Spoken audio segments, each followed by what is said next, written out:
आपको ये आपको वर्ल्ड हिस्ट्री का आपको ये पार्ट 7 होगा। पार्ट 7 के अंतर्गत यहाँ पे हम अध्याय 1 जो आपको था लास्ट टॉपिक आपको उसको यहाँ पर देखने का प्रयास कर रहे हैं। प्रबोधन था आधुनिक विचार का जो आप यूनिट 1 का जो आपको अध्याय 4 था अंतिम अध्याय उसको देखने का प्रयास करते हैं। जो कि आपको प्रबोधन एवं आधुनिक विचार का था, जिसमें आपको कांट और रूसो आपको था और कार्ल मार्क्स के बारे में भी पढ़ रहे थे, उसको देखते हैं और ये पार्ट 7 होगा। देखिए यहाँ पे जो आपको कहा गया कि मानसिक परिश्रम, देखिए मानसिक परिश्रम एवं निर्धनता के कारण मार्क्स शारीरिक दृष्टि से दुर्बल हो गए। काफ़ी महत्वपूर्ण लाइन यहाँ पे कहा गया था, मानसिक दृष्टि एवं शारीरिक दुर्बल। देखिए मानसिक मानसिक परिश्रम एवं निर्धनता के कारण मार्क्स शारीरिक दृष्टि से दुर्बल हो गए थे। देखिए यहाँ पर मार्क्स के एक पुत्र और दो पुत्रियाँ कठिनाइयों के दौर में मर गए। मार्क्स के एक पुत्र और दो पुत्रियाँ कठिनाइयों के दौर में मर गए। उसके परिवार में पत्नी एवं 3 लड़कियाँ थीं, परंतु पारिवारिक खर्च चलाने को उसे बहुत दिक्कतों का सामना करना पड़ा। लगातार धूम्रपान से उसका स्वास्थ्य कमजोर हो गया। 2 दिसंबर 1881 उसकी पत्नी का निधन हो गया। इससे उसको भारी धक्का लगा और उसका स्वास्थ्य निरंतर गिरता चला गया। फेफड़े की सूजन और पुरानी खांसी की चिकित्सा के अल्जीरिया और दक्षिण फ्रांस भी गया, परंतु उसे कोई विशेष लाभ नहीं हुआ। अंत में 14 मार्च 1883 को तीसरे पहर 2:45 संसार के सबसे महान विचारक की चिंतन क्रिया बंद हो गई। 17 मार्च 1883 को शनिवार के दिन मार्क्स को लंदन के हाईगेट कब्रिस्तान में दफनाया गया। उसकी सभ्यता में 8 व्यक्ति थे। मार्क्स की मृत्यु पर एंगेल्स ने कहा था जीवन उसका उद्देश्य प्रत्येक संभव तरीके से पूंजीवादी समाज के अंत का प्रदर्शन करना था। संघर्ष उसके जीवन का मुख्य तत्व था और उसने देखिए यहाँ पर संघर्ष उसके जीवन का मुख्य तत्व था और उसने ऐसे अदम संघर्ष उसके जीवन का मुख्य तत्व था और उसने ऐसे अदम साहस, उत्साह और सफलता से संघर्ष किया। देखिए संघर्ष उसके जीवन का मुख्य तत्व था और उसने ऐसे अदम साहस, उत्साह और सफलता से संघर्ष किया जिसकी बराबरी कोई नहीं कर सकता। वो अपने समय का सबसे अधिक घृणा एवं श्रद्धा का पात्र व्यक्ति था। वो अपने समय का सबसे अधिक घृणा एवं श्रद्धा का पात्र व्यक्ति था। उसका नाम और कार्य युग युग तक जीवित रहेगा। आपको जीवित रहेगा। मार्क्स ने समाजवाद के सिद्धांतों और उद्देश्यों और उनकी उत्पत्ति की ऐतिहासिक अनिवार्यता एवं प्राप्ति के तरीकों तथा नए समाजवादी समाज की रूपरेखा प्रस्तुत की। ऐतिहासिक तथ्यों के आधार पर उसने यह सिद्ध करने का प्रयत्न किया कि पूंजीवादी समाज का विनाश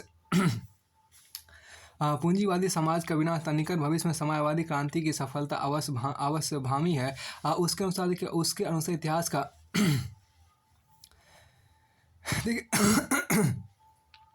उसके अनुसार आपको इतिहास का सर्वाधिक महत्वपूर्ण तथ्य विभिन्न वर्गों का पारस्परिक संघर्ष था। देखिए इनकी उत्पत्ति सदैव उत्पादन विनिमय के तरीकों अर्थात अपने समय की आर्थिक परिस्थितियों से होती है। मार्क्स के विचारों में ऐतिहासिक प्रक्रिया में प्राचीन समाज का आधार दास्ता सामंतवादी समाज का आधार भूमिता मध्यम वर्गीय समाज का आधार नकद पूंजी है। देखिए यही उसकी इतिहास की भौतिकवादी व्याख्या है।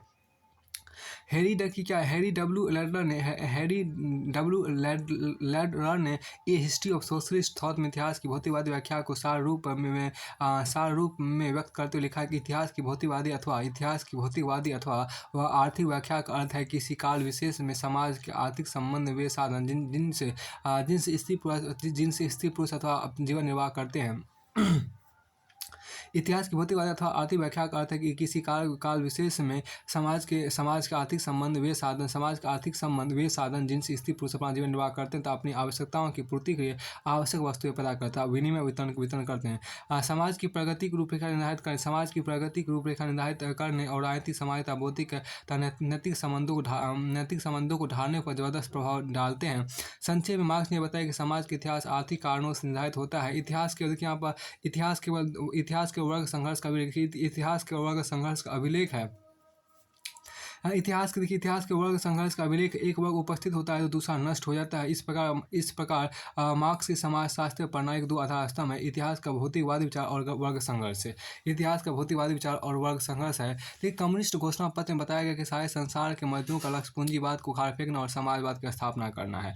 उसके अनुसार वर्गों और उसके अनुसार आपको वर्गों और वर्ग विभेदों से युक्त पुराने पूंजीवादी समाज के स्थान पर एक नया समाज स्थापित करना है। देखिए, जिसमें हर व्यक्ति का स्वतंत्र विकास ही सबके स्वतंत्र विकास की शर्त होगा। घोषणा पत्र के अंत उन्होंने सारे मजदूरों के इससे इन शब्दों में अपील की, संसार के मजदूर एक हो जाए, तुम्हें खोना कुछ नहीं है सिवाय अपनी गुलामी की जंजीरों के, और पाने को तुम्हारे सामने संसार पड़ा है। उक्त अपील असली कार्रवाई करने के लिए पुकार थी। इसके बाद मार्क्स ने अखबार और पर्चों के लगातार प्रचार शुरू किया और मजदूर संगठनों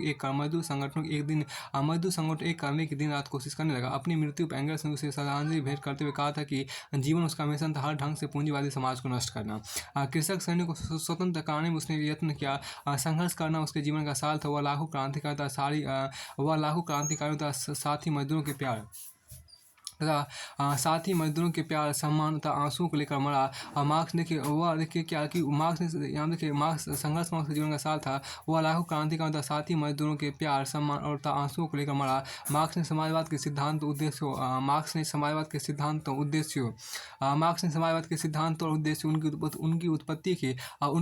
उत्पत्ति की ऐतिहासिक अनिवार्यता एवं प्राप्ति के तरीकों तथा नए समाजवादी मार्क्स ने समाजवाद के सिद्धांत और उद्देश्य उनकी उत्पत्ति देखिए यहाँ पर क्या मार्क्स ने समाजवाद के सिद्धांत और उद्देश्य उनकी उत्पत्ति की ऐतिहासिक अनिवार्यता एवं प्राप्ति के तरीकों तथा नए समाजवादी समाज की रूपरेखा प्रस्तुत की। मार्क्स ने बताया कि समाजवाद न केवल वांछनीय है बल्कि अवश्यभावी भी है। मार्क्स ने पूंजीवाद की कार्यनीति का विश्लेषण अपनी प्रसिद्ध कृति पूंजी में किया था। इन विशिष्टताओं की और संकेत क्या जो पूंजीवाद को विनाश की दिशा में ले जाएगी। उसके अनुसार मजदूर जितना मूल्य उत्पन्न करते हैं उससे कम मजदूरी के रूप में पाते हैं। दोनों के बीच का अंतर पूंजीपति मुनाफे के रूप में ले लेते हैं। मार्क्स के अनुसार वही पूंजीवादी समाज में झगड़े का आधार है। मुनाफा मजदूरों की मजदूरी घटाकर नहीं बढ़ाया जा सकता और इससे मजदूरों और पूंजीपतियों के हित परस्पर विरोधी है। उसने बताया कि पूंजीवाद के अंतर्गत आर्थिक संकट अवश्यभावी है क्योंकि मजदूरों की क्रय शक्ति और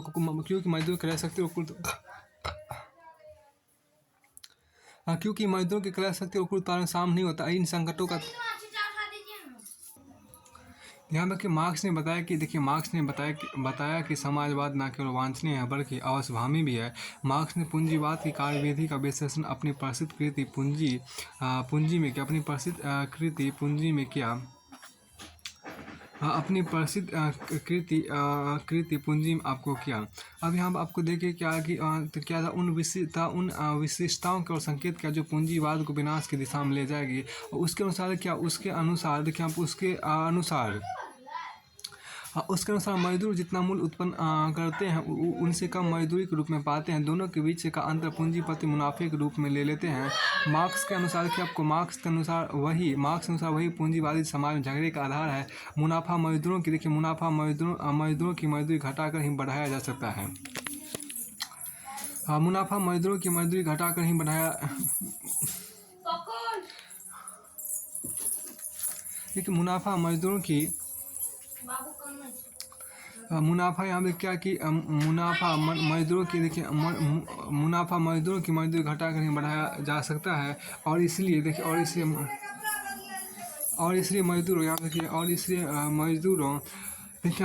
मजदूरों और पूंजीपतियों के हित परस्पर विरोधी। उसने बताया कि पूंजीवाद के अंतर्गत आर्थिक संकट अवश्यभावी है। आर्थिक संकट अवश्यभावी है क्योंकि मजदूरों की क्रय शक्ति और कुल उत्पादन में शाम नहीं होता। इन संकटों से निजी मुनाफे की भावना को निकाल दिया जाए। इस हेतु मार्क्स ने उत्पादन और वितरण के सभी साधनों के राष्ट्रीयकरण का समर्थन किया। ऐसा करने पर ही उत्पादन चंद लोगों के मुनाफे के बजाय समाज के हित के लिए होगा। देखिए यहाँ पर क्या है कि मार्क्स के अनुसार, देखिए मार्क्स के अनुसार औद्योगिक क्रांति ने श्रम और पूंजी के बीच संघर्ष को तेज कर दिया था। उसकी मान्यता थी कि पूंजीपति वर्ग तथा सरबराह वर्ग, मजदूर वर्ग के बीच जो संघर्ष है उसमें निश्चित रूप से अंततः सरबराह वर्ग की विजय होगी। पूंजीवादी व्यवस्था का समाज दो परस्पर विरोधी गुटों में बढ़ता जाएगा। एक और असंख्य संपत्तिहीन मजदूर होंगे जिनकी संख्या निरंतर बढ़ती जाएगी। दूसरी ओर पूंजीपतियों की संख्या धीरे धीरे आपसी प्रतियोगिता के कारण कम होती जाएगी। देखिए मार्क्स का याद क्या कि मार्क्स का विश्वास था कि अंत में सरबराह वर्ग की ही विजय होगी और एक वर्गहीन समाज की स्थापना होगी। इस प्रकार निरंतर चले आ रहे शोषक एवं शोषित वर्ग के संघर्ष का अंत होगा, क्योंकि तब केवल एक वर्ग अर्थात सरबराह वर्ग ही समाज में रह जाएगा। मार्क्सवाद का आदर्श एक वर्गहीन समाज की स्थापना है जिसमें व्यक्ति के हित और समाज के हित में कोई अंतर नहीं होता। मार्क्स और एंगेल्स का विश्वास था कि हम यह काम मजदूर वर्ग पूरा करेगा। जो पूंजीवादी समाज में सबसे क्रांतिकारी वर्ग है, उनका विचार था कि मजदूर वर्ग की मुक्ति ही संपूर्ण मानव जाति को तमाम सामाजिक अन्याय से उबारने में सफल होगी। प्रथम इंटरनेशनल और समाजवाद का विकास देखिए सोसाइटी ऑफ फ्रंटनर डेमोक्रेट्स नामक संस्था की स्थापना इंग्लैंड में 1846 ईस्वी में हुई। इस संस्था के एक सदस्य ने 1847 में ईस्वी में कहा, मैं हर देश के उत्पीड़ित वर्गों से अपील करता हूँ कि वे समान उद्देश्य के लिए एकजुट हो जाए। उसने अन्यथा कहा, सभी देशों में ऐसे लोग हैं जो अनाज पैदा करते हैं पर आलू खाते हैं, कपड़ा बनाते हैं पर चित्रे पहनते हैं, मकान बनाते हैं पर मनहूस झोंपड़े बनाते हैं। अंतर्राष्ट्रीय एकजुटता के विचार अंतर्राष्ट्रीय एकजुटता के ही ये विचार ही आने वाले वर्षों में समाजवादी आंदोलन की मूलभूत विशेषताएं बन गए। 19वीं शताब्दी के 6वें तथा 7वें दशकों में यूरोप में ऐसी घटनाएं घटित हुई जिनसे समाजवादी क्रांतिकारियों की उदासीनता, जो यूरोप के 1848-49 की ईस्वी क्रांति के असफल होने पर छा गई थी, दूर हो सके। क्रीमिया के युद्ध 1854 से 1856 ईस्वी में, परंपरावादी रूस की पराजय 1859-1860 ईस्वी में, इटली में राष्ट्रवादियों की विजय 1861 ईस्वी में, जार अलेक्जेंडर द्वितीय द्वारा रूस में कृषि दासों की नियुक्ति था। 1863 में पोलैंड में विद्रोह जैसी घटनाओं ने समाजवादियों को पुनः प्रेरणा प्रदान की। वे सक्रिय हो गए। फर्दर इंग्लैंड में 1859 ईस्वी में लंदन में इमारत निर्माण करने वाले श्रमिकों ने हड़ताल कर दी। उन्होंने इसे 9 महीनों तक चालू रखा और समाप्त तब किया जब उन्हें संगठित होने का अधिकार प्राप्त हो गया। समाजवादी विचारों एवं नीतियों के प्रसार का प्रमाण प्रथम इंटरनेशनल था। देखिए समाजवादी आंदोलन के इतिहास की एक अत्यंत महत्वपूर्ण घटना 1864 ईस्वी में अंतर्राष्ट्रीय कामगार समिति का प्रथम इंटरनेशनल की स्थापना थी। कहा गया कि इसके साथ ही समाजवादी इतिहास के रंगमंच पर एक विश्व आंदोलन के रूप में आया। प्रथम इंटरनेशनल कार्ल मार्क्स की देन थी। इसकी स्थापना लंदन में बैठक हुई और उनमें Britain, France, Italy, Germany, Poland और स्विट्जरलैंड के प्रतिनिधियों ने भाग लिया। मार्क्स ने मजदूर वर्गों के नाम पर एक भाषण तैयार किया। देखिए इस भाषण आपको इंटरनेशनल के सिद्धांतों लक्ष्यों की रूपरेखा प्रस्तुत की गई। यह घोषणा की गई कि मजदूर वर्गों की मुक्ति उन्हें ही हासिल करनी होगी। इंटरनेशनल का मुख्य उद्देश्य पूरी तरह संपूर्ण वर्ग शासन का उन्मूलन घोषित किया गया। मजदूर वर्ग के संघर्ष में विश्वव्यापी चरित्र पर बल दिया गया। कम्युनिस्ट घोषणा पत्र की तरह ही यह भाषण सब देशों के मजदूर एक हो के नारे के साथ समाप्त हुआ। राष्ट्रीय श्रमिक दलों के लिए इंटरनेशनल का संगठनात्मक ढांचा एक आदर्श बन गया। इसकी महासमिति में विभिन्न राष्ट्रों के श्रम संघों के प्रतिनिधि सम्मिलित किए गए। इस समिति को इंटरनेशनल की सर्वोच्च सत्ता प्राप्त की गई। प्रतिवर्षीय समिति का अधिवेशन होते थे जहां वह एक कार्यकारिणी का निर्वाचन करती थी। यह कार्यकारिणी महासमिति के प्रति उत्तरदायी होती थी। इंटरनेशनल संबंध राष्ट्रीय संघों को उसकी शाखाएं मान लिया गया। लेकिन इंटरनेशनल के संविधान की प्रस्तावना में उसके समाजवादी उद्देश्यों का स्पष्ट उल्लेख किया गया। उन उद्देश्यों में इस बात पर बल दिया गया श्रमिकों का उद्धार स्वयं श्रमिकों द्वारा ही होना चाहिए। इसमें कहा गया कि श्रमिकों का उद्धार एक सामाजिक समस्या है जो उन सभी राष्ट्रों से संबंध है जिनमें आधुनिक समाज की व्यवस्था है। इसका समाधान सर्वाधिक विकसित राष्ट्रों व्यवहारिक एवं सैद्धांतिक सहयोग पर निर्भर है। अतः अंतर्राष्ट्रीय संघ तथा इसमें सम्मिलित सभी संघ और व्यक्ति रंग, धर्म एवं राष्ट्रीयता के भेदभाव के बिना परस्पर देखो यहाँ पर बिना परस्पर एवं सभी मनुष्यों के प्रति अपने व्यवहार के आधार पर सत्य, न्याय और नैतिकता को स्वीकार करेंगे। प्रथम देखिए, प्रत्येक व्यक्ति का कर्तव्य है कि वह केवल अपने लिए ही नहीं बल्कि अपने कर्तव्य का पालन करने वाले प्रत्येक व्यक्ति के लिए देखिए एक मानव एवं नागरिक के अधिकारों की मांग करे। अधिकारों के बिना कर्तव्य नहीं और कर्तव्य के बिना अधिकार नहीं, मतलब अधिकारों के बिना कर्तव्य नहीं और कर्तव्य के बिना अधिकार नहीं। हम क्या कि देखिए इसमें आपको क्या इंटरनेशनल की देखिए, इंटरनेशनल उसकी स्थापना के समय से तो कई सरकारों ने खतरा माना और उसे खत्म करने की कोशिशें की गई। अनेक देशों में उसे दबाया गया और अवैध घोषित कर दिया गया। इसने अपने अल्पकालीन जीवन मतलब 1864 से 1865 ईस्वी के दौरान यूरोप और उत्तरी अमेरिका के मजदूर आंदोलन पर गहरा प्रभाव डाला। जब भी किसी देश मजदूर संघर्षरत होते तब उनके समर्थन अन्य देशों के मजदूरों से इंटरनेशनल सहायता की व्यवस्था करवाता। उदाहरण के 1867 में पेरिस में कांसे का काम करने वाले 5000 मजदूरों को नौकरियों से निकाल देने की धमकी दी गई थी, जिन्होंने एक मजदूर संघ बनाया था। उस समय इंटरनेशनल ने अन्य देशों के मजदूरों से पैसे जमा कर उन्हें दिए और कारखाने के मालिकों को बर्खास्त की धमकी वापस लेने को मजबूर किया। इंटरनेशनल सदस्यों की संख्या बहुत अधिक नहीं थी, फिर भी शासक उससे भयभीत रहते थे क्योंकि वह मजदूरों के बीच एकजुटता की भावना पैदा करने में सफल हो गया। मजदूरों के देखिए क्या मजदूरों की एकजुटता का सबूत देखिए, मजदूरों की एकजुटता का सबूत किस उदाहरण 1870 में परसा में फ्रांस की लड़ाई के दौरान देखने में आया। जर्मन और फ्रांसीसी मजदूरों ने लड़ाई की निंदा की। इंटरनेशनल की फ्रांसीसी और जर्मन शाखाओं ने एक दूसरे को शुभकामना तथा एकजुटता के संदेश भेजे। जर्मन की सोशल डेमोक्रेटिक पार्टी ने फ्रांसीसी मजदूरों के नाम से भेजे गए एक संदेश में कहा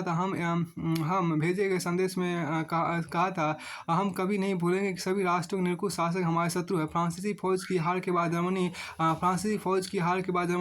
द्वारा फ्रांस से आपको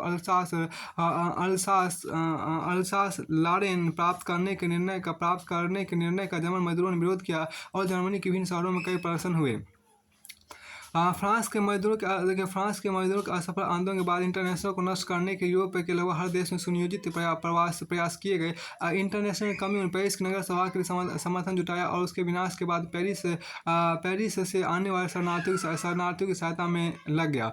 पेरिस में क्रांति के कुचले जाने के बावजूद ऐसा लगा कि इंटरनेशनल यूरोप के अनेक देशों में शक्ति प्राप्त कर रहा है, परंतु आंतरिक मतभेदों के कारण वह तुरंत ही धराशायी हो गया। इंटरनेशनल ऐसा संगठन नहीं था जिसमें समान विचारों और आदर्शों के लोग हो। लक्ष्यों और प्रतिनिधियों के संबंध में मतभेद होने के कारण उसमें 1872 ईस्वी में फूट पड़ गया और 1876 ईस्वी में उसे औपचारिक तौर पर विघटित कर दिया गया। परंतु इस बीच यूरोप के अनेक देशों में समाजवादी दल पनपने लगे थे।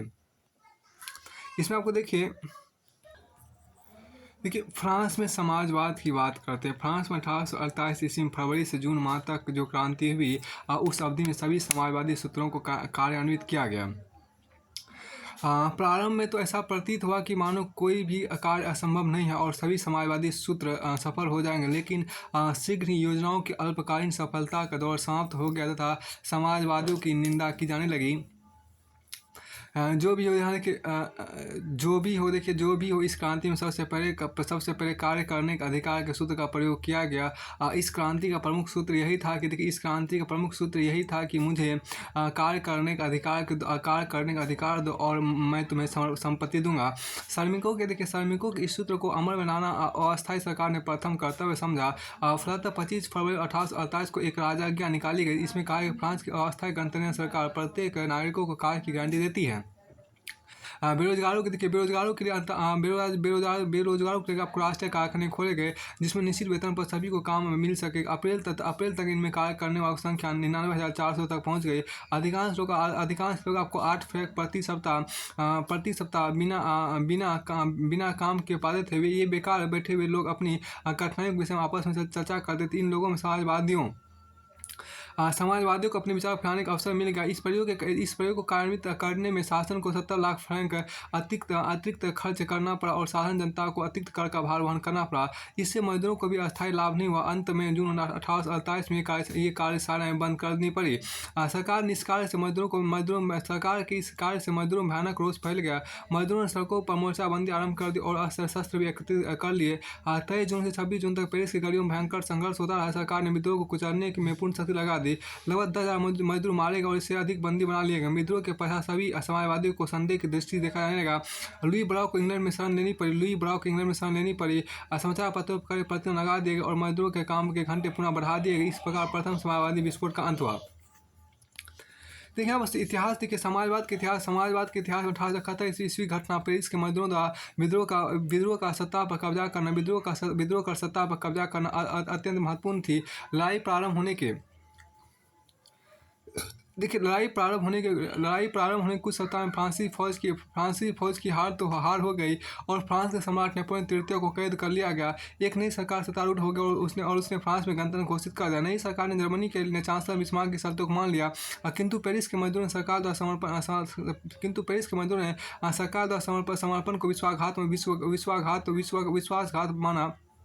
अतः उन्होंने समर्पण करने से इनकार कर दिया। सरकार 18 जनवरी 1871 को पेरिस से हट गई और पेरिस का दमन करने के लिए उसने जर्मनी से सहायता मांगी। पेरिस के मजदूरों ने एक परिषद चुनी जिसने 28 जनवरी 1871 को 28 फरवरी 1871 को पेरिस से कम्युन नाम ग्रहण किया। उनका चुनाव व्यापक व्यक्ति मताधिकार से हुआ। यह संस्था पेरिस के मजदूर और निम्न मध्यम वर्गों का प्रतिनिधित्व करती थी। कम्युन की नई कार्यकारिणी ने पेरिस में क्रांति का सूचक लाल झंडा फहराया और एक घोषणा पत्र प्रकाशित किया जिसमें संपूर्ण देश में कम्युन स्थापित करने की मांग की गई। उन्होंने सम्राट तथा संसद द्वारा स्थापित शासन व्यवस्था को निकुश एवं अनुपयुक्त घोषित किया और फ्रांस की राजनीतिक व्यवस्था में मौलिक परिवर्तन की मांग की। वे चाहते थे कि समस्त फ्रांस में नगर पालिका कम्युन स्थापित हो और उन्हें स्थानीय शासन के सभी मामलों यहाँ तक कि सुरक्षा व्यवस्था के संबंध में पूर्ण अधिकार प्राप्त हो। पेरिस कम्युन एक ऐसे विद्रोह का परिणाम था जिसमें मजदूरों की प्रमुख भूमिका थी। वह इतिहास में प्रथम मजदूर क्रांति का परिणाम था। फ्रांसीसी सरकार ने जिसे अपना मुख्यालय वर्साय में बनाया था, पेरिस पर एक बहुत बड़ी फौज द्वारा हमला किया। पेरिस को चारों ओर से घेर लिया गया। पेरिस की कम्युन ने भी अपनी सुरक्षा के विशाल सेना एकत्र की। इस प्रकार वर्साय की सरकार और पेरिस की कम्युन का भीषण संघर्ष आरंभ हुआ जो लगभग 2 माह तक चला। किंतु आरंभ से स्पष्ट हो गया कि फ्रांस के शासन की संगठित सेना के समक्ष पेरिस के असंगठित मजदूरों की सेना अधिक समय तक नहीं टिक सकेगी। सेना ने 21 मई को पेरिस में प्रवेश किया। पेरिस के मजदूरों पर बड़ी क्रूरता के साथ हमले किए गए। अनुमान है कि शासन 36,000 व्यक्तियों को बंदी बनाया, 13,450 को कठोर कारावास का दंड दिया गया और लगभग 7,500 उग्रवादी निर्वासित किए गए। फ्रांसीसी सरकार ने इसे व्यवस्था, न्याय और सभ्यता का विजय कहा, किंतु अपने सदस्यों को संबोधित करते हुए इंटरनेशनल कम्युन संबंधी भाषण जिसमें मार्क्स ने लिखा था इन शब्दों के साथ समाप्त हुआ: मेहनतकश लोगों का पेरिस कम्युन एक नए समाज के गौरवपूर्ण अग्रदूत के रूप में सदा याद किया जाएगा। मेहनतकश लोगों का पेरिस कम्युन एक नए समाज के गौरवपूर्ण अग्रदूत के रूप में सदा याद किया जाएगा। 1871 में पेरिस कम्युन के दमन के पश्चात सरकार द्वारा दमनकारी नीति अपनाए जाने के फलस्वरूप संगठित समाजवादी आंदोलन का अंत हो गया। परंतु 1877 और 1877 और 1879 में जब गणतंत्रवादी सत्ता में आए, उन्होंने समाजवादी नेताओं को सार्वजनिक रूप से माफ कर दिया। इसके बाद जो नेता देश छोड़कर चले गए थे वे स्वदेश लौट आए। इससे फ्रांस में समाजवाद को जीवनदान मिला। इसके अतिरिक्त औद्योगिकरण के फलस्वरूप श्रमिकों की संख्या में बढ़ोतरी 1880 ईस्वी के बाद होने वाले आर्थिक मंदी के कारण बढ़ता असंतोष, 1880 ईस्वी में सरकार द्वारा मजदूर संघ बनाने की अनुमति, व्यक्ति मताधिकार आदि कारण फ्रांस में समाजवादी आंदोलन को बल मिला। ऐसे समय फ्रांस मार्क्सवाद का प्रभाव जूल्स गेजरे के प्रयत्नों के कारण बढ़ा। देखिए उसने मार्क्सवाद के बीच में बहुत कठोरता के साथ किया। गेजरे के विचारों को उत्तरी फ्रांस के खनिकों पर काफ़ी प्रभाव पड़ा। फ्रांस के समाजवादी आंदोलन का प्रभाव संसद में भी देखने को मिला। संसद में स्वतंत्र समाजवादी सदस्यों द्वारा बनाए गुट में सबसे महत्वपूर्ण व्यक्ति जे जोरो था, जो फ्रांस की संयुक्त समाजवादी पार्टी का निर्माता था। उसने फ्रांस के समाजवादी आंदोलन में बहुत प्रभाव पड़ा। वह एक प्रभावशाली वक्ता था तथा दर्शनशास्त्र का प्राध्यापक रह चुका था। उसके अनुयायियों में मुख्यतः प्राध्यापक, कार्यकर्ता, बुद्धिजीवी थे। इस प्रकार फ्रांस में समाजवाद का प्रभाव बढ़ रहा था, किंतु वहाँ के समाजवादी बटे हुए थे। 1897 ईस्वी तक फ्रांस में राष्ट्रीय स्तर पर 6 समाजवादी दल थे जो अपनी शक्ति परस्पर विरोध में लगाते थे। देखिए धीरे-धीरे इन दलों में एकीकरण की प्रवृत्ति बढ़ने लगी। 1905 ईस्वी में केवल 2 ही समाजवादी दल रह गए थे जिनके नेता गेल्डे तथा जे जोरे थे। 1905 ईस्वी में इन दोनों में भी समझौता हो गया। यह एकीकरण अंतर्राष्ट्रीय समाजवादी कांग्रेस एमस्टर्म 1904 ईस्वी तथा जर्मन समाजवादी की मध्यस्थता के कारण संभव हो सका। नई यूनाइटेड सोशलिस्ट पार्टी का प्रभाव उत्तरोत्तर बढ़ता गया। 1914 ईस्वी में प्रथम महायुद्ध के आरंभ होने के समय इस दल को प्रतिनिधि सभा चैम्बर ऑफ डेप्यूटीज में 103 स्थान मिले। से 14 करोड़ वोट प्राप्त हुए थे। जर्मनी में समाजवाद देखें यहाँ पर मार्क्स का अनुवाद देखिए। मार्क्स का अनुवाद को विल्हेल्म लीनबेख्त एवं आगस्ट बेबल ने 1869 ईस्वी में जर्मनी में समाजवादी प्रजातांत्रिक दल की स्थापना की। इस दल ने उत्पादन के साधनों पर पूंजीपतियों के आधिपत्य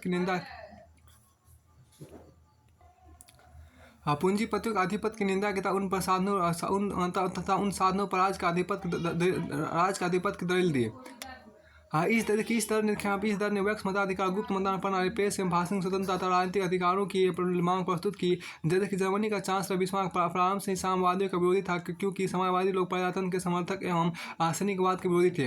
अतः बिस्मार्क से संघर्ष होना स्वाभाविक ही था। देखिए जर्मन में समाजवादियों का प्रभाव निरंतर बढ़ता जा रहा था। 1877 ईस्वी के चुनाव में प्रजातांत्रिक समाजवादी दल को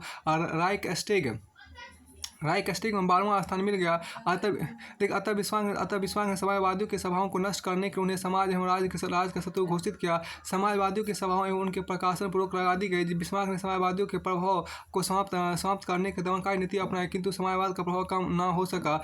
समाजवाद का सामना करने में बिस्मार्क केवल कठोर एवं दमनकारी नियम ही बनाकर संतुष्ट नहीं हुआ, अपितु उसने जर्मनी के श्रमिकों को समाजवादी आंदोलन से विमुख करने के मजदूरों के प्रति सद्भाव व्यक्त किया और उनकी स्थिति सुधारने का भी प्रयत्न किया। बिस्मार्क मानता था कि मजदूरों में असंतोष का सबसे बड़ा कारण असुरक्षा की भावना हो सकती थी, और यह असुरक्षा बीमारी, दुर्घटना और बुढ़ापे में रोजी रोटी की अनिश्चितता से संबंधित थी। इनका निवारण करने के लिए उसने राजकीय बीमा पद्धति लागू की। इस योजना के अंतर्गत रोग बीमा अधिनियम 1883, दुर्घटना बीमा अधिनियम 1884 तथा वृद्धावस्था बीमा अधिनियम 1889 पारित किए गए। बिस्मार्क की योजना राज्य समाजवाद कहती थी। यह स्मरणीय कि बिस्मार्क का राज समाजवाद वास्तविक समाजवाद नहीं था, क्योंकि वह जनतंत्र का विरोधी था और पूंजीवाद का समर्थक था। देखिए क्या बिस्मार्क के राज समाजवाद से मजदूरों को सामाजिक सुरक्षा प्राप्त होगी, किंतु समाजवादी दल का प्रभाव न रुक सका। 1890 ईस्वी में राइकस्टेग के चुनाव में प्रजातांत्रिक समाजवादी दल को 35 स्थान मिले। जर्मनी के राजनीतिक जीवन में समाजवादी प्रजातांत्रिक दल का गठन विलियम द्वितीय के शासनकाल में 1888 से 1918 ईस्वी में एक महत्वपूर्ण घटना है। यहाँ पर इस दल का नेता अगस्ट बेबेल मृत्यु पर्यंत प्रभावशाली बना रहा। बेबेल ने लगभग 50 वर्षों तक इस दल का सफलतापूर्वक नेतृत्व किया और दल के सदस्यों को पूर्ण अनुशासित रखा। देखिए यहाँ पर जर्मन राइकस्टेग में समाजवादी प्रजातांत्रिक दल प्रमुख विरोधी दल बना रहा और सामाजिक सुधारों की मांग करता। देखिए बेबेल ने औद्योगिक श्रमिकों को अपने दल का प्रमुख आधार बनाया। यद्यपि वह मार्क्सवादी सिद्धांतों का समर्थक रहा, तो भी राष्ट्रीय समस्याओं के संबंध में व्यवहारिक दृष्टिकोण अपनाने को तैयार रहता था। उसने राष्ट्रीयता की भावना का भी समर्थन किया। इसी कारण उसके दल ने पर्याप्त लोकप्रियता अर्जित की। 1922 ईस्वी में संसदीय चुनाव में आपको समाजवादी प्रजातांत्रिक दल को 110 स्थान प्राप्त हुए। इस दल को समस्त मतदाताओं के 34% मत मिले। इस प्रकार यह राइकस्टेग का सर्वाधिक शक्तिशाली दल बन गया था। वास्तव में जर्मनी का सोशल डेमोक्रेटिक दल यूरोप के समाजवादी दलों में अधिक संगठित एवं अनुशासित था। अब इंग्लैंड में समाजवाद देखिए आप इंग्लैंड में 1867 ईस्वी तथा 1883 ईस्वी के सुधार अधिनियमों द्वारा मजदूर वर्ग को मतदान का अधिकार मिल गया। मजदूर वर्ग को मताधिकार मिलने के बाद इंग्लैंड में समाजवादी आंदोलन की तेजी से प्रगति हुई। जनवरी 1900 ईस्वी में जनवरी देखिए यहाँ पर जनवरी 1900 को ट्रेड यूनियनवादियों द्वारा समाजवादी गुटों जैसे जैसे Fabian society, independent labour party तथा सोशल डेमोक्रेटिक फेडरेशन के सदस्यों की बैठक हुई, जिसमें लेबर रिप्रेजेंटेशन कमेटी नामक एक संगठन की स्थापना की गई। इस समिति को 1900 के आम चुनाव में अनेक प्रत्याशियों को खड़ा किया, किंतु उनमें से केवल 2 प्रत्याशी विजयी हुए। देखिए जिनमें से एक कियर हार्डी था। कालांतर में और ट्रेड यूनियन इससे संबंध हो गए। देखिए 1906 के चुनाव में इस कमेटी को पार्लियामेंट में 30 स्थान मिले। इसके तुरंत बाद ही इसने अपना नाम बदलकर लेबर पार्टी रख लिया। ब्रिटेन की राजनीति में लेबर पार्टी उदय एक महत्वपूर्ण घटना थी। 1910 ईस्वी के निर्वाचन में इस पार्टी को पार्लियामेंट में 42 स्थान प्राप्त हुए। अब देखिए रूस में समाजवाद देखिए, यद्यपि कार्ल मार्क्स विचार में रूस की स्थिति क्रांति के प्रतिकूल थी, क्योंकि रूस पाश्चात्य देशों की अपेक्षा औद्योगिकरण में बहुत पिछड़ा हुआ था। परंतु रूसी पहली विदेशी भाषा थी जिसमें रूसी बुद्धिजीवियों ने मार्क्स के पूंजी दास कैपिटल का अनुवाद किया। रूस में औद्योगिकरण के साथ मार्क्सवादी विचारों का प्रभाव बढ़ने लगा। मार्क्स के अनुयायियों ने मजदूरों के बीच काम करना शुरू कर दिया था और प्रतिबंधों के बावजूद उनके अखबार और पर्चे निकालते थे। देखिए यहाँ पे छोटी छोटी समितियों के माध्यम से उनका राष्ट्रव्यापी संगठन बनता जा रहा था। 1883 ईस्वी में मार्क्स के अनुयायी जॉर्ज प्लेखानोव बने रशियन सोशल डेमोक्रेटिक पार्टी की स्थापना की। 1898 ईस्वी में इस दल ने अन्य बहुत से समाजवादी गुटों के साथ मिलकर Russian social democratic labour party बनाई, किंतु संगठन और नीति के सवालों पर मतभेद होने का 1903 ईस्वी में यह नया दल विभक्त हो गया। देखिए मेंशेविक मतलब अल्पसंख्यक था, बोल्शेविक मतलब बहुसंख्यक। देखिए 2 दल बन गए। देखिए मेंशेविक जर्मन समाजवाद के समर्थक थे। वे पूर्ण समाजवाद से परे मध्य वर्गीय पूंजीवादी क्रांति लाने के पक्ष में तथा इसके लिए उदार मानवतावादी तरीके अपनाना चाहते थे। इस प्रकार मेंशेविक मजदूर वर्ग के साथ साथ अन्य वर्गों के सहयोग से रूस में जनतंत्र स्थापित करना चाहते थे। बोल्शेविक श्रमिक क्रांति के पक्ष में थे। बोल्शेविक के अनुसार जिस देश में ना तो जनतांत्रिक अधिकार है और ना ही कोई संसद हो, वहाँ पर संसदीय प्रणाली अनुकूल बनाया गया।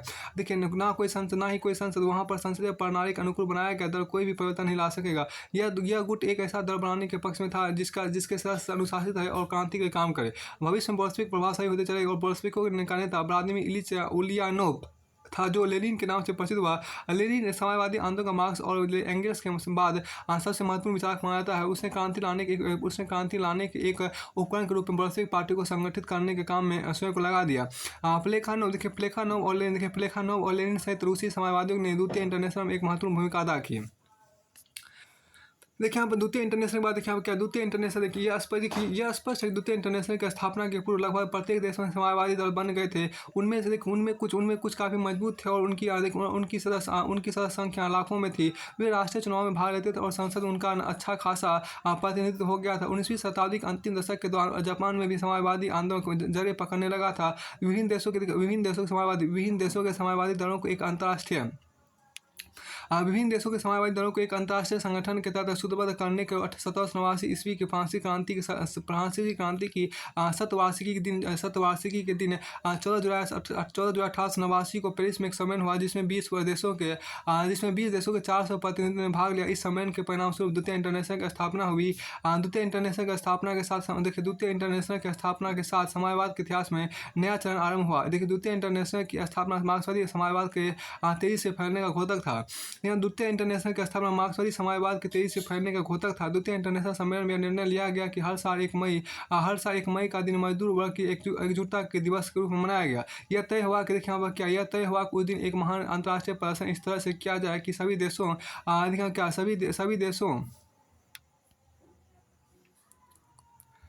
देखिए यहाँ पे सभी देशों और शहरों में मजदूर तत्कालीन सत्ताधारियों से एक साथ मांग करे कि कार्य दिवस की सीमा 8 घंटे निर्धारित की जाए। 1 मई 1890 ईस्वी को सारी यूरोप और अमेरिका में लाखों मजदूरों ने हड़ताल कर दी और विशाल प्रदर्शन किए। देखिए शिकागो अमेरिका में शांतिपूर्ण प्रदर्शन कर हजारों निहत्थे मजदूरों पर पुलिस ने गोली चलाकर सैकड़ों मजदूरों को मार डाला। तब से मारे गए इन शहीदों की याद में 1 मई 1 मई अंतर्राष्ट्रीय मजदूर दिवस के रूप में सारे संसार मनाया जाता है। द्वितीय इंटरनेशनल की स्थापना के बाद के कारण मजदूर संघों और समाजवादी दलों की शक्ति लगातार बढ़ी। केवल जर्मन, ब्रिटेन और फ्रांस में मजदूर संघों की कुल सदस्य संख्या लगभग 80 लाख थी। द्वितीय इंटरनेशनल की सबसे महत्वपूर्ण उपलब्धि थी सैन्यवाद और युद्ध के विरुद्ध आंदोलन। 19वीं शताब्दी के अंतिम दशक से यूरोप के प्रत्येक देश में सैन्यकरण तेजी से हुआ। चारों ओर युद्ध के बाद मंडा रहे थे और प्रत्येक देश लड़ाई की तैयारी पर अधिकाधिक खर्च कर रहा था। समाजवादियों का विश्वास है कि पूंजीवाद युद्ध का मूल कारण है। उन्होंने यह भी तय किया कि यद्यपि युद्धों को पूंजीवाद के विनाश के साथ ही समाप्त किया जा सकता है, तथापि समाजवादियों का कर्तव्य है कि युद्ध ना होने दे और अगर शुरू हो जाए तो उसे जल्द से जल्द समाप्त कराएं। लेकिन इस समय यह भी निर्णय लिया गया कि समाजवादियों को युद्ध द्वारा उत्पन्न किए आर्थिक और राजनीतिक संकटों का यद्यपि यहाँ देखिए समाजवादियों इस समय यह भी निर्णय लिया गया कि समाजवादियों को युद्धों द्वारा उत्पन्न किए गए आर्थिक और राजनीतिक संकटों के इस्तेमाल जनता को जागृत करने और पूंजीवादी शासन को पतन के नज़दीक लाने के लिए करना चाहिए। फिर देखिए समाजवादी आंदोलन ने मजदूरों की अंतर्राष्ट्रीय एकजुटता को एक आधारभूत सिद्धांत बना दिया। जिस समय रूस और जापान परस्पर युद्धरत थे उस समय जापानी समाजवादी दल के नेता और रूसी समाजवादी के नेता द्वितीय इंटरनेशनल को 1940 ईस्वी में कांग्रेस में संयुक्त अध्यक्ष बनाए गए। अनेक देशों के समाजवादियों ने अपने देश को युद्ध में शामिल होने से रोकने के लिए आम हड़ताल करने का निर्णय लिया। उन्हें युद्ध की तैयारी में लगी अपनी ही सरकारों के हाथों यातनाएं सहनी पड़ी। देखिए यहाँ पे क्या युद्ध के खिलाफ आंदोलन करने के प्रथम विश्व प्रारंभ होने के समय आपको फ्रांसीसी समाजवादियों ने के महानेता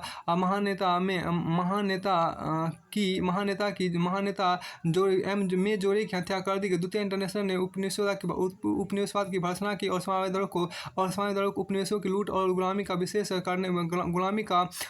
विरोध करने के प्रतिबद्ध किया। द्वितीय इंटरनेशनल 1940 में कांग्रेस में भारतीय राष्ट्रीय आंदोलन के विश्व पितामह दादाभाई नौरोजी शामिल हुए, जिन्होंने भारतीय स्वतंत्रता की हिमायत की। अपनी अनेक उपलब्धियों और विरोध बढ़ती ताकत के बावजूद द्वितीय इंटरनेशनल की अनेक कमजोरियां थी। यह राष्ट्रीय समाजवादी दलों का एक ढीला संघ था। अनेक देशों में समाजवादी दल आम जनता की पार्टियां बन गए थे। इसके अतिरिक्त हमें बुनियादी मतभेद उत्पन्न हो गए थे। कुछ का विश्वास था कि पूंजीवाद को खाद फेंकने के लिए क्रांति आवश्यक है, जबकि अन्य का विश्वास है कि समाजवाद क्रमिक सुधारों द्वारा लाया जा सकता है। अनेक समाजवादी दल यह सोचते थे कि अगर उन्होंने युद्ध का विरोध किया तो उन्हें कुचल दिया जाएगा। युद्ध के प्रश्न में द्वितीय इंटरनेशनल को संघातिक धक्का लगा। प्रथम विश्व छिड़ने पर अधिकतर समाजवादी दलों ने अपनी सरकारों का समर्थन किया। प्रथम विश्व के आरंभ होने के साथ ही द्वितीय इंटरनेशनल ठप हो गया। इस प्रकार समाजवादी आंदोलन के इतिहास में एक और महत्वपूर्ण दौर समाप्त हो गया। युद्ध के प्रश्न में द्वितीय इंटरनेशनल की परस्पर विरोधी प्रवृत्तियों को और ध्यान आकृष्ट करना था। इसके नेताओं की निष्कपटता पर संदेह करना बहुत सरल है, परंतु प्रथम महायुद्ध से पूर्व यह आंदोलन इतना शक्तिशाली हो गया था कि उस समय के सरकार तत्कालीन ढांचे के समर्थकों को इससे अपने अस्तित्व के लिए खतरा महसूस होने लगा था। युद्ध होने की स्थिति में फ्रांस की सरकार ने बहुत से समाजवादियों को बंदी बनाने की योजना तैयार कर रखी थी। जर्मनी के अधिकारी अपने सरकार से व्यक्ति मताधिकार का अंत करने का अनुरोध करने लगे थे। यह स्पष्ट था कि यूरोप की सरकारें भी इंटरनेशनल के अस्तित्व को नजरअंदाज नहीं कर सकती थी।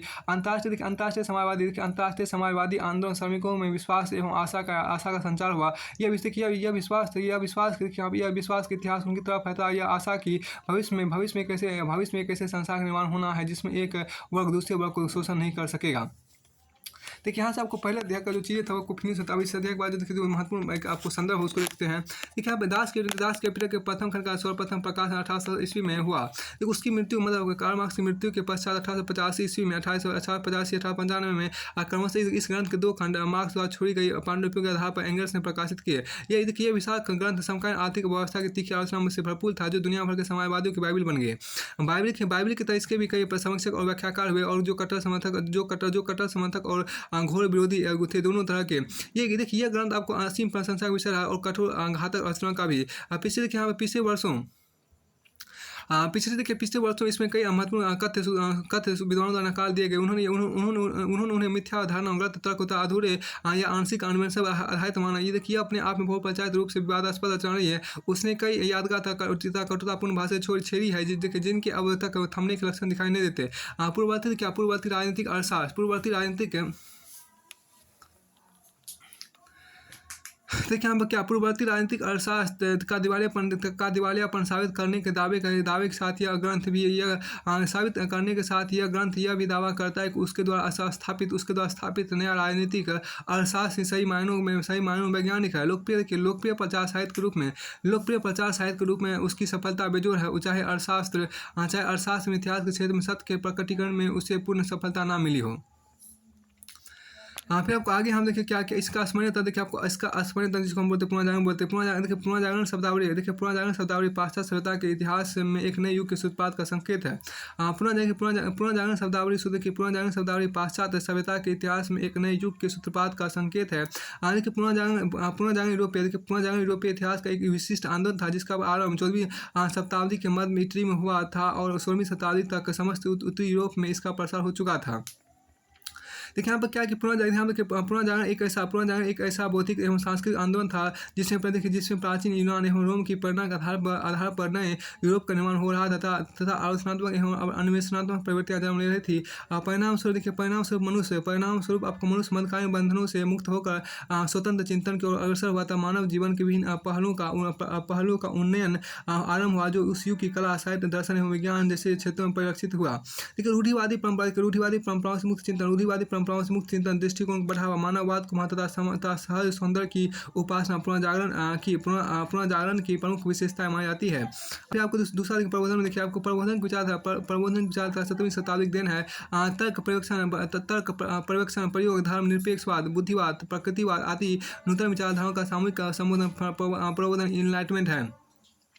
प्रबोधन के अंतर्गत आपको धर्मनिरपेक्ष एवं विवेक सम्मत ज्ञान को प्रोत्साहित किया गया। इस युग के प्रबोधनवादियों में कांट एवं रूसो प्रमुख है। कांट 18वीं शताब्दी का जर्मन दार्शनिक था। कांट के प्रभाव कारण जर्मन में उदारवादी विचारों का प्रसार हुआ था। जनता की प्रतिनिधि संस्थाओं की स्थापना का मार्ग प्रशस्त हुआ। रूसो की प्रसिद्ध कृति। फिर आपको देखिए प्रबोधन ज्ञान आपको देखिए क्या कि इसमें आपको प्रबोधन के अंतर्गत हम पढ़ रहे थे। प्रबोधन के अंतर्गत धर्मनिरपेक्ष एवं विवेक सम्मत ज्ञान को प्रोत्साहित किया गया। इस युग के प्रबोधनवादियों में कांट एवं रूसो प्रमुख है। कांट 18वीं शताब्दी का जर्मन दार्शनिक था। कांट के प्रभाव के कारण जर्मन उदारवादी विचारों का प्रसार होता, जनता की प्रतिनिधि संस्थाओं की स्थापना का मार्ग प्रशस्त हुआ। रूसो की प्रसिद्ध कृति सामाजिक संहिता, इसमें वह लिखता है कि समान इच्छा ही राज्य का आभार है तथा सत्ता का अधिकार किसी व्यक्ति समूह का न होकर संपूर्ण समाज को प्राप्त है। उसने चेतावनी भरे शब्दों में कहा, उस शासन के प्रति मनुष्य का कोई कर्तव्य नहीं है जो मनुष्य को प्राप्त नैसर्गिक अधिकार को रक्षा न कर सके। देखिए यहाँ पर क्या यूरोप के बाहर का देखिए यूरोप के बाहर प्रबोधन का प्रसार। देखिए आप क्या अमेरिका में बौद्धिक चेतना के विकास में शिक्षा, पत्रकारिता एवं विचारकों का योगदान उल्लेखनीय रहा। पेनसिल्वेनिया के जेम्स लोगन और बेंजामिन फ्रैंकलिन ने बौद्धिक विकास में योगदान दिया। 18वीं शताब्दी अमेरिका के बौद्धिक चेतना के विकास में आपको Thomas Paine, James Otis, Patrick Henry, Richard Bland, Thomas Jefferson, Samuel Adams का विशेष योगदान रहा। देखिए टॉमस पेन की पुस्तिका कॉमन सेंस सर्वाधिक लोकप्रिय हुई। यह व्यंग्यात्मक साहित्य का एक उत्कृष्ट उदाहरण है। कुछ मानवतावादियों ने सामाजिक बुराइयों को दूर करने का प्रयास किया। इन सुधारकों में सबसे महत्वपूर्ण न्यू जर्सी का जॉन वुलमैन था। वह मजदूरों एवं दासों की स्थिति में सुधार चाहता था। उसने अपनी पुस्तक some consideration on the keeping of negroes के में दास प्रथा के विरुद्ध आवाज उठाई। शहरों को उदारता भौतिक सुख सुविधा में वृद्धि कारण उस संगन बस्तियों के लोगों का दृष्टिकोण धर्मनिरपेक्ष हो गया। अनेकानेकताविद संप्रदायों के अनुयायियों को स्वयं अपने धर्म एवं संप्रदाय पर संदेह होने लगा। यूरोप में विज्ञान एवं स्वतंत्र विचार की अभिवृद्धि के फलस्वरूप अमेरिकियों के दृष्टिकोण में परिवर्तन आया। देखिए वे अधिक तार्किक एवं धर्मनिरपेक्ष हो गए। 1740 में देखिए 1740 ईस्वी 1740 ईस्वी में 1740 ईस्वी के दशक में उपनिवेशों में महान जागरण हुआ। प्रबोधन के परिणाम स्वरूप लोग अपने राजनीतिक अधिकारों के प्रति अधिक जागरूक हो गए। 1766 ईस्वी में मैसाचुसेट्स की प्रतिनिधि सभा में दशक दीर्घा निर्मित की गई, जिससे लोग सभा की कार्रवाई देख सके। दर्शक दीर्घा मतलब क्या, जिसमें दर्शक दीर्घा मतलब एक ऐसा कक्ष जहाँ संसद का, जिसमें आपको लोग बैठकर आम लोग बैठकर देख सकते थे संसद कार्रवाई। देखिए अमेरिकी मस्तिष्क के प्रजातांत्रिकीकरण की दिशा में यह एक महत्वपूर्ण कदम था। 1770 ईस्वी में पेंसिल्वेनिया सभा ने भी इसका अनुकरण किया। एशिया देखिए यहाँ पर क्या कि एशिया महाद्वीप में प्रबोधन देर से आया। एशियाई देशों के विद्यार्थी यूरोप में पढ़ने जाने गए। एशियाई देशों के विद्यार्थी यूरोप में पढ़ने जाने लगे और जब वहाँ से लौटे तो उन्होंने अपने देशवासियों को नए विचारों से अवगत किया। यद्यपि ईसाई मिशनरियों ने अपने धर्म का एशियाई देशों से प्रचार कर अपना स्वार्थ सिद्ध किया, परंतु उनकी संधि गतिविधियों ने आगे चलकर चीन, जापान और भारत के लोगों की आंखें खोल दी और उन्हें नए ज्ञान से इस बात के लिए प्रेरित किया गया कि विश्व समाज और धर्म में सुधार की बीड़ा उठावे। इसके परिणाम स्वरूप भारत में पुनर्जागरण देखा जा सकता है। देखिए मजहबी नजरिए की बुराई इस युग की एक अन्य महत्वपूर्ण विशेषता रही है। लोगों की ये समझ में आने लगा कि प्रबोधन के प्रकाश से समाज की नई समस्याओं का समाधान संभव है। देखिए साम्राज्यवाद के खिलाफ एशियाई देशों में आवाज उठना प्रबोधन का सुपरिणाम था। विचारों का प्रसार कोई एक दिन में नहीं होता है, परंतु जब एक बार दिशा मिल जाती है तो उसको दबाना तो संभव है, परंतु रोकना संभव नहीं है। याद है कि यूरोप के बाहर के प्रबोधनवादियों ने सामाजिक शिक्षा पर बल दिया था, अपने देश के इतिहास का गौरव करना सिखाया, परंतु इसके साथ उन्होंने पाश्चात्य विज्ञान एवं तकनीकी का अध्ययन को भी प्रोत्साहित किया। देखिए यहाँ पर क्या समाजवादी विचारों को उदय देखिए यहाँ पर।